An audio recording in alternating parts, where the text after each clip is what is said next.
Magandang umaga, ngayon pa araw ng Miyerkules, July 31, 2024 at update po muli tayo sa lagay ng panahon. Ayon po sa Pag-asa, southwest monsoon ang nakakaapekto ngayon sa western section ng northern at central Luzon.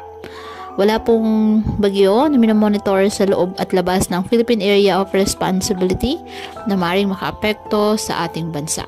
Ngayong araw, ang southwest monsoon ay magdadala ng maulap na halangitan na mga kalat-kalat na pag-ulan at thunderstorms din sa Ilocos Norte at Ilocos Sur.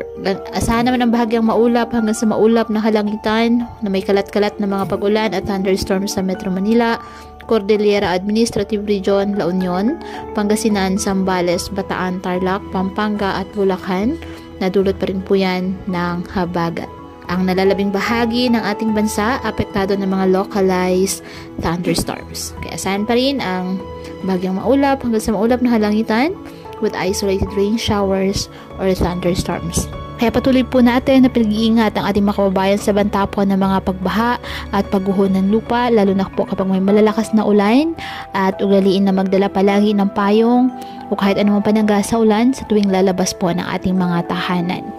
At yan po muna ang update sa lagay ng panahon ngayong araw. Muli patuloy po tayo na mag-ingat at palaging tandaan, God loves you. Stay safe and God bless.